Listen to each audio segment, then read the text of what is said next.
Down on the Durban beachfront, setting up for a stunt to open Oxfam's presence in the UN climate negotiations. And we're about to host a dinner party in the sea to highlight the impact that extreme weather events is already having on people's access to food. Very everyday situation that we do. We sit down and enjoy a meal with our family and friends. As climate change gathers pace, this is going to become more and more challenging for communities around the world. Gorgeous day, but the wind is sort of extreme, so we've done a lot of gaffer taping and a lot of pinning, and hopefully we've managed to counterbalance the effects of the wind. I think we're coming with a really important message this year. With the GROW campaign, climate change is having a massive impact on food security of people all around the world, and we're facing increasing resource constraint.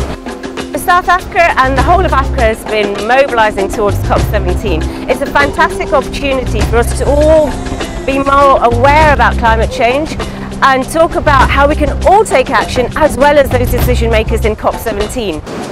I'm trying to eat. There's no food.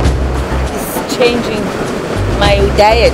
Climate change hasn't been a big issue in South Africa until this year, and COP17 has really brought it together, really started getting people thinking about climate change. I think it's really important that the COP is happening here on African soil, because climate change is really going to impact people in Africa. In Africa, the way that climate change hits poor people first and worst is through agriculture, through the food system. So we need to make sure that these resources get down to small-scale farmers and food producers that right now, for example, in Ethiopia and Kenya are struggling with a terrible drought.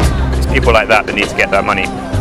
So we need to stand up for the rights of poor people everywhere that are already being hit first and worst by climate change. We see that first and foremost in the impact on agriculture, on whether or not poor people can grow enough food to eat. So we need to make sure that there are decisions here which give resources for poor people to adapt to a changing climate. The first couple of days, all the preparations for the Oxfam team here in Durban getting underway. It's really exciting now. The team is here.